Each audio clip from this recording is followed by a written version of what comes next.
우리가 하나님이 지으신 우리와 관계된 주변의 피조물을 보게 되면 동물과 사람이라고 하는 뭔가 구분이 있는 것 같지만 서로 생각하는 고민은 같은 것 같습니다.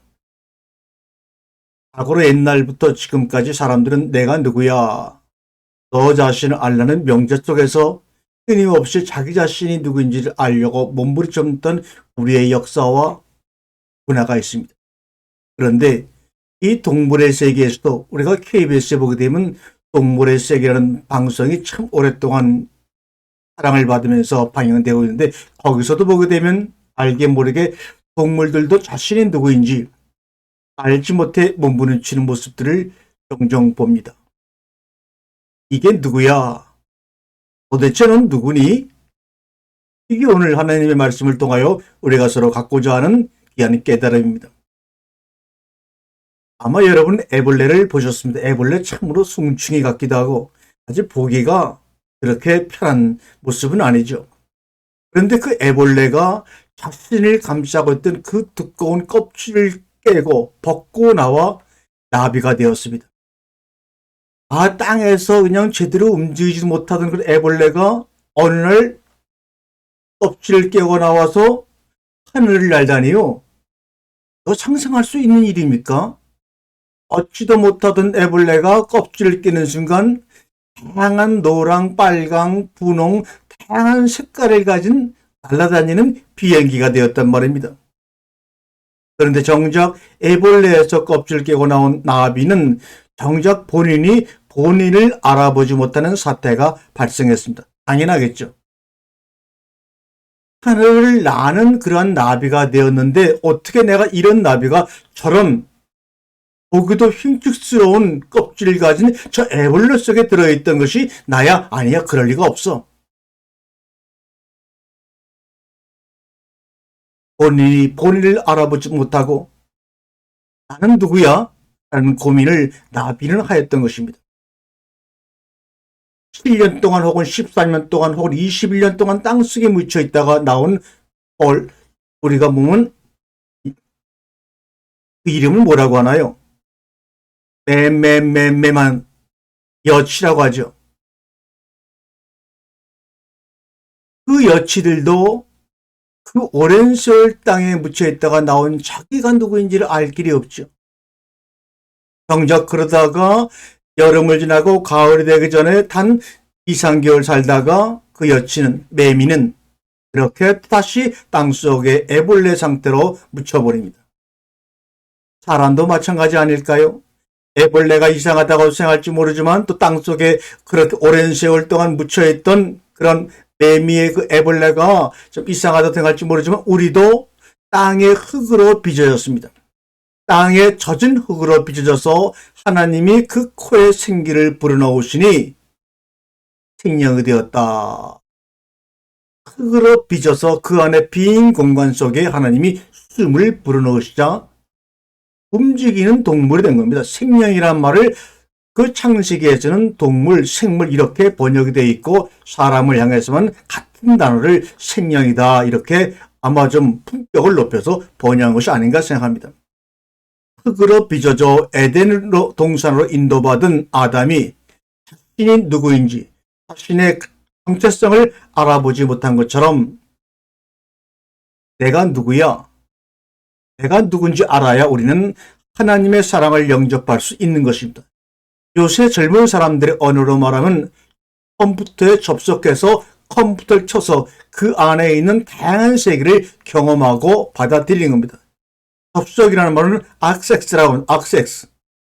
이 액세스를 하기 위해서는 본인의 개인 아이디와 비밀번호가 있어야지만 아무리 그 속에 많은 것이 감춰져 있어도 아이디와 비밀번호를 모르면 그 속에 들어가서 접속할 수가 없습니다.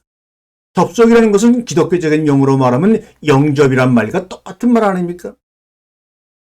우리도 내가 누군지 내가 누구야라는 것을 알기 위해서는 알 수 있는 그 본질이 감춰져 있는 그 하나님 품으로 들어가야 합니다. 그 하나님의 사랑 속으로 들어가야지만 친정 내가 흙으로 만들어진 도자기와 같은 그릇이 아니라는 것. 흙으로 만들어진 도자기 같은 그 그리신 내 겉모습은 바로 나의 본질, 나의 참 생명을 담기 위한 그릇이었다는 것. 우리는 알 수 있습니다. 그 접속할 수 있는, 영접할 수 있는 아이디어 비밀번호는 바로 예수 그리스도와 그분이 십자가에서 흘리신 피라고 우리는 은의 배우고 그렇게 경험해 오고 있습니다. 그런데 그렇게 예수 그리스도의 십자가의 죽으심이 바로 내가 누구인지 알 수 있는 그 길로 들어가는 열쇠라고 할지라도 이론적으로는 받아들일 수 있어도 절대 스스로 우리의 영혼으로, 마음으로는 알 수 없습니다. 그래서 수천 년간 믿는 사람과 믿지 않는 사람을 불문하고 고민이 시작된 겁니다. 그런데 그것을 알려주시려고, 깨우쳐 주시려고 하나님이 한시도 우리와 떨어지지 않으시고 우리에게 말씀하시고 때로는 행동하시고 때로는 희생하시고 때로는 섬기고 계십니다. 그것은 마치 신랑이 신부에게 구원 혹은 프로포즈 한다고 할까요? 짝사랑이 시작된 겁니다. 더 쉬운 말로 말하면 제대로 자기 의사를 표현하지 못하는 아주 갓난아기가 배고프거나 불편할 때 응앙 울면서 엄마의 도움을 요청하는 것처럼 그 요청을 받았을 때 자기의 처지를 생각하지 아니하고 무조건적인 섬김과 희생과 돌봄을 하는 엄마와 아주 어린 갓난아기의 관계라고 할까요? 예를 들어 설명하면 씨가 땅속에 한동안 묻혀 있습니다. 이것을 우리는 씨가 땅속에 죽었다고 합니다. 하늘의 미랄이 땅에 떨어져 죽지 아니하며 이렇게 표현합니다. 그 씨가 한동안 땅속에 묻혀 있다 보면은 그 속에 열매를 품고 있는 씨라면, 그 속에 생명을 가지고 있는 씨라면 얼마 지나지 않아 딱딱한 크게 공간을 뚫고 뿌리를 내려서 뻗어나갑니다. 뿌리가 내려가면서 거기에 비례해서 땅 위로 싹이 납니다. 싹이 나고 줄기가 왕성하게 자라면서 잎이 달리고 가지가지마다 아름다운 꽃몽우리를 통해서 꽃이 핍니다. 피어진 그 꽃이 시간이 지나면 다시 자신의 꽃잎들을 다 땅에 떨어뜨리고 남은 그 꽃몽우리 위에 열매를 맺습니다. 그러니 씨가 땅속에 묻히는 과정, 뿌리를 내리는 과정, 싹이 나는 과정, 줄기가 자라는 과정, 꽃이 피는 과정, 열매가 맺는 과정, 창조 첫날부터 6째 날 6일 동안의 변신을 거듭한 이 나무의 씨가 자기가 열매라는 것, 열매가 된다고 하는 것은 아마 씨로서는 상상할 수가 없습니다. 자기 씨 안에 어떤 생명, 어떤 열매가 들어있는지도 알 수 없습니다. 그러한 과정 속에서 그렇게 땅속에 묻혔던 보잘것없는 그 작은 씨앗이 꽃이 피지 않으면 열매를 맺을 수 없습니다. 그러나 여기서 우리가 명심할 것은 땅속에 묻혀서 아무것도 보이지 않는 어둠 속의 카오스의 그 뿌리가 꽃의 전부가 아닙니다. 싹이 전부가 아니고 줄기가 전부가 아니고 또 꽃이 전부가 아닙니다. 우리는 나무를 볼 때, 하초를 볼 때 꽃에 집중합니다. 꽃을 위해서 나무를 키웁니다.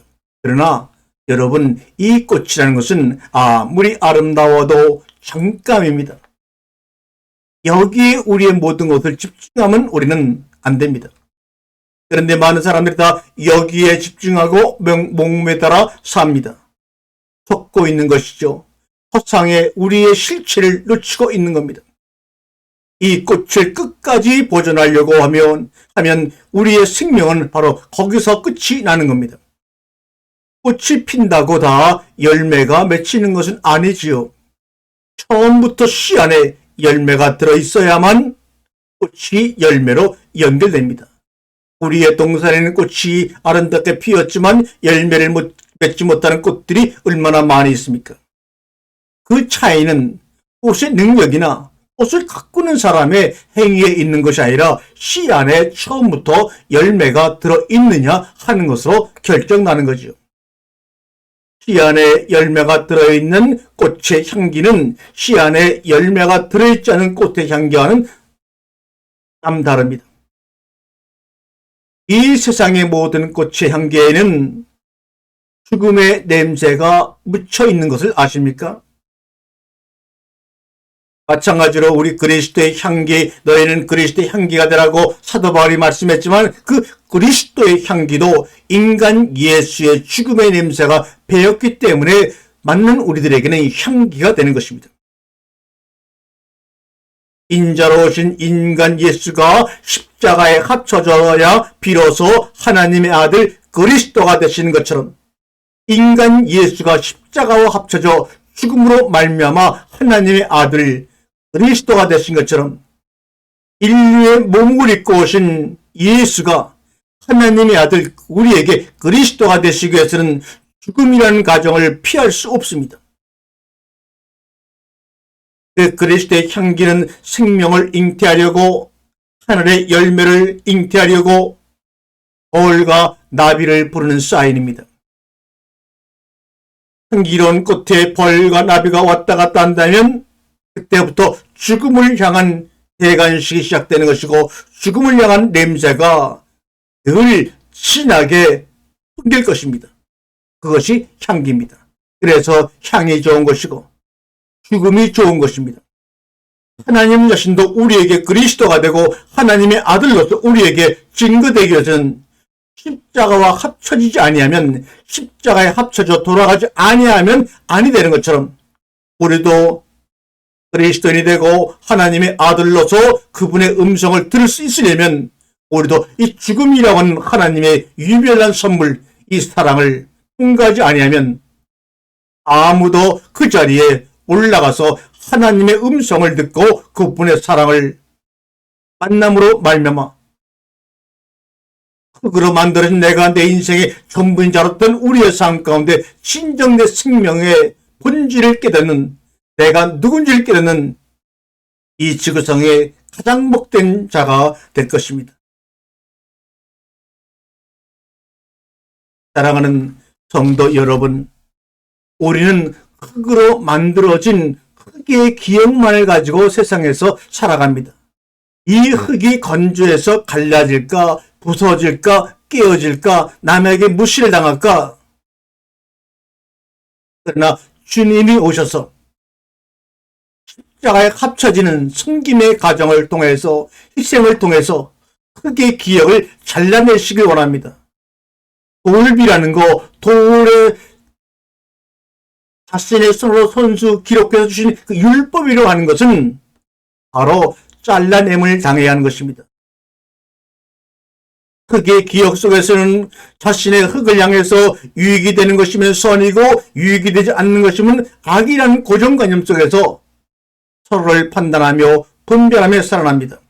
그것이 바로 돌에 새겨진 그 글이요, 우리의 머릿속에, 우리의 뇌 속에 저장되어 있는 기억이라는 겁니다. 그 흙으로 만들어진 흙몸의 기억을 잘라내시고 거기에 그리스도의 머리를 접붙임하는 것, 감람나무에 감람나무를 접붙임하는 것, 포도나무 가지에 오리를 접붙임하는 것, 그것이 바로 나의 죽음과 예수의 죽음이 하나가 되어 창조를 완성하는 사랑의 과정입니다. 이것을 오래된 미래 메레시대의 기환, 태초로의 기환이라고 하는 것입니다. 원형을, 본질을 회복하는 것입니다.